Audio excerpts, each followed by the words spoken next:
virtue of having the jungle, because the Dragon Knight can't go to his own jungle, but you just can't tilt. You have to relax and say, okay, this is part of the game. I'm meant to be behind in CS. We'll get ahead in other ways. All right, so as our Spirit Breaker, hopefully going to pick up that level 16, may be able to rotate, help that one. Stun gets laid out. DK Phobos not really scared too much. He's just tanky for the dual lane to really shut him out. Meanwhile, we've got our Earthshaker who's been doing a lot of pulling on the side of Virtus Pro. Lil has focused on trying to keep as much CS away from that Darkseer and obviously give the critical levels for him. Other than that, it seems to be a very passive laning phase. Really, what's our first movement from the supports? Is Fnatic the ones who need to be the aggressors, perhaps, you know, continue to try and shut down God? Or do we look towards that rotating Earthshaker, maybe even going down to, you know, the middle lane or bottom lane with the Spirit Breaker when he hits his level 6? I actually don't even think that mid is really killable with the amount of farm that he has, and if he just decides to play safe.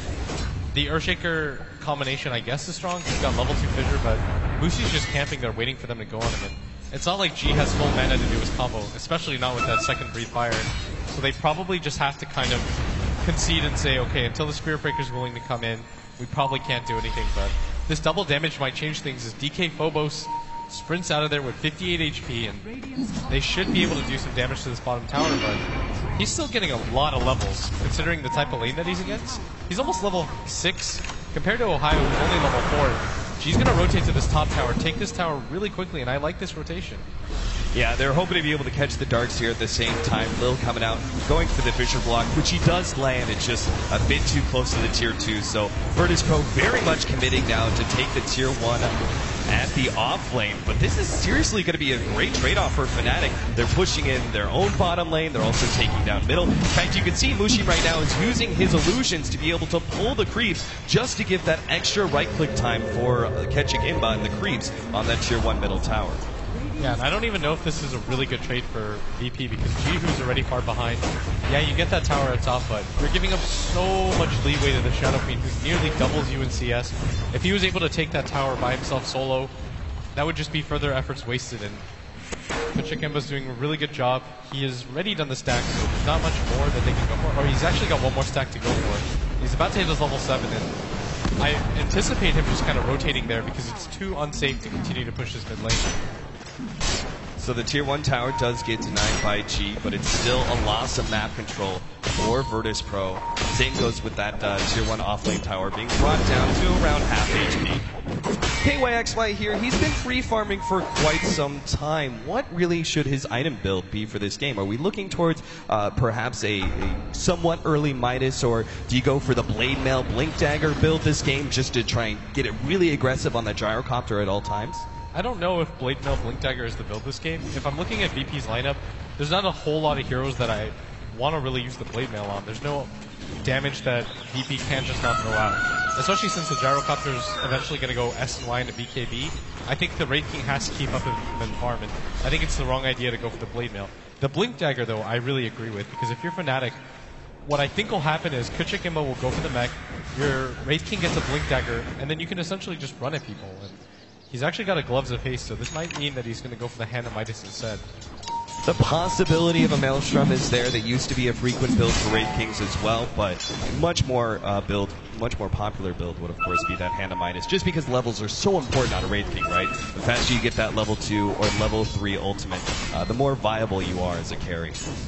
Yeah, a lot of your natural abilities just come from your passives, so it's not necessary to really get early game items. Like, you don't need an S and Y or anything like that. You can just opt to go greedy.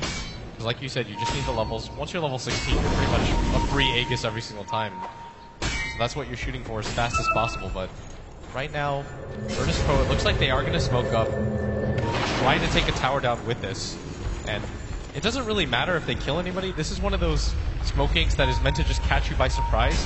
And you do it so quickly that there's no time to respond. And I don't think they want Mushi out of this. I think they want KYXY, but they're not going to be able to catch him. And oh, this smoke popping. They may actually go on the wrong one. They blow up the illusion immediately. Mushi himself has actually been hit by the Fissure, but they still haven't caught out. DK Phobos trying to get vision for the charge. Now gets it, but perhaps it's a bit too late. Sure enough, they stop the charge, not knowing if Virtus Pro Or rather, Fnatic are going to rotate around now. Looks like God is going to go for KYXY. Gets hit by the Light Strike Array. KYXY just hoping to be able to get back behind his Tier 1 tower, especially with that reincarnation ready to go. I'm sure he feels very comfortable if VP want to go for the dive here. KYXY actually they're both going to TP out. They just give up this Tier 1 tower in exchange for more pushing time. You could see already Mushi is trying to get that creep wave into the Tier 2 tower, and Ketchigimba and Ohio are going to trade off for the Tier 1 at top. Yeah, this is what I was talking about. That smoke, it's one of those hopeful, well, if we get it, great. If we don't, it's not that big of a deal, just because you're going to get a tower out of it every single time. Because there's zero time for Fnatic to respond.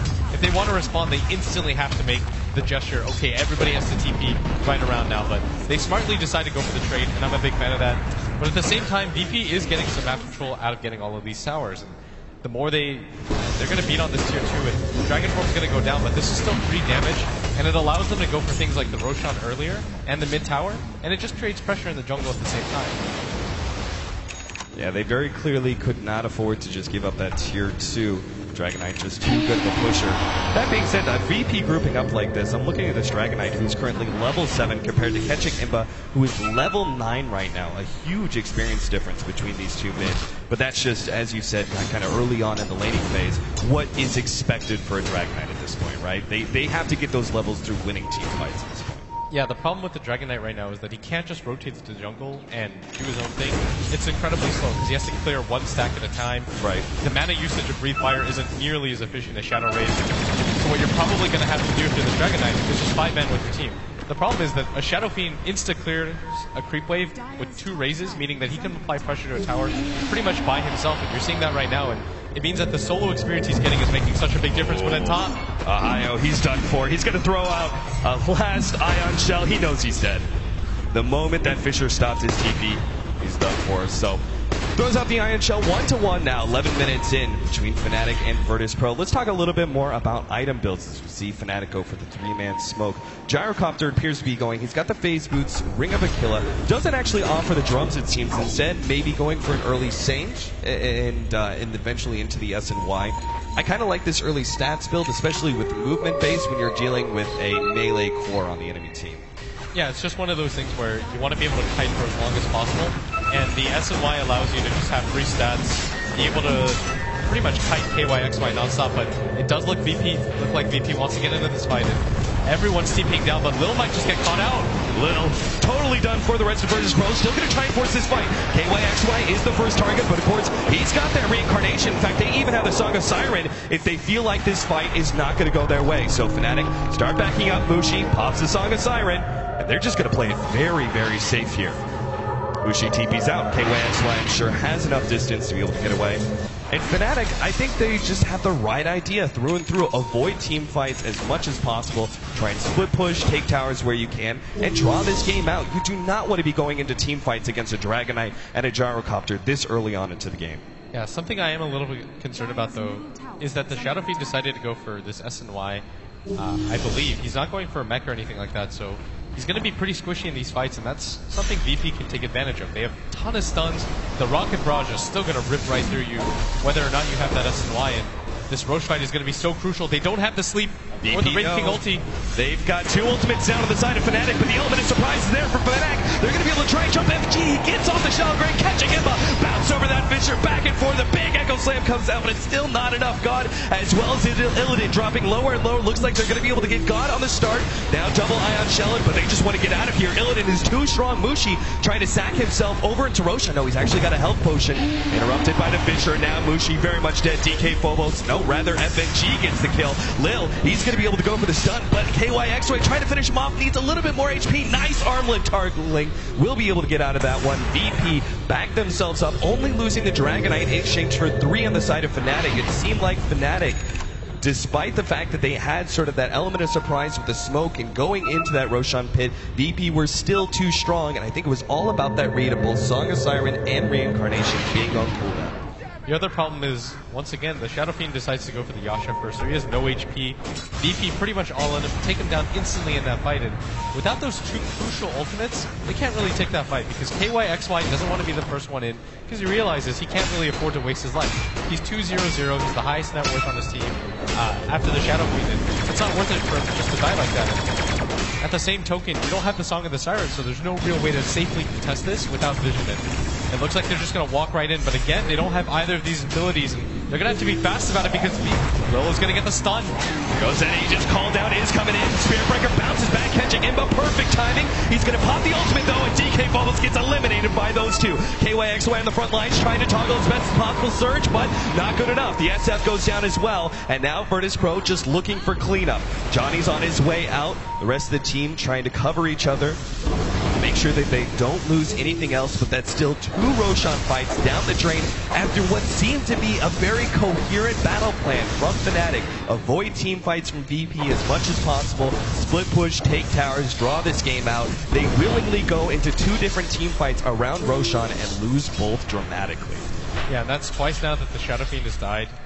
I mean, his still the highest net worth, but it's not by much anymore, and the Gyrocopter is actually rapidly gaining on him. And at the same time, the Dragon Knight is leapfrogged over that Wraith King. And I just don't understand why they decided to take the first fight and then immediately go for the second one when you still know you don't have those 2 crucial ultimates. It's not like the Shadow Fiend had souls either, so they were gimped in 3 different ways, but they still opted to take the fight. I don't know if a Roshan is that valuable. Certainly not. Virtus Pro very happy with the exchange. You could see Fnatic had built themselves a pretty decent net worth lead before those Roshan fights, above 3K so early on into the game at about a 1,500 experience lead as well, but it all gets flushed down the drain as Fnatic force fight after bad fight. Now the mech is up on the Darkseer, and the team fight aspect of Fnatic grows a bit stronger, but I'm still feeling like they need to avoid those fights, especially if they don't have perhaps that Blink Dagger on KYXY. I still think that's probably the best idea for you to be able to put pressure on the Gyrocopter before he has BKB. Yeah, the Shadow Fiend's item progression is stopped about 4 minutes ago where he picks up the Yasha, and he still hasn't had enough money to buy that SNY because of those 2 disastrous fights by the Roshan.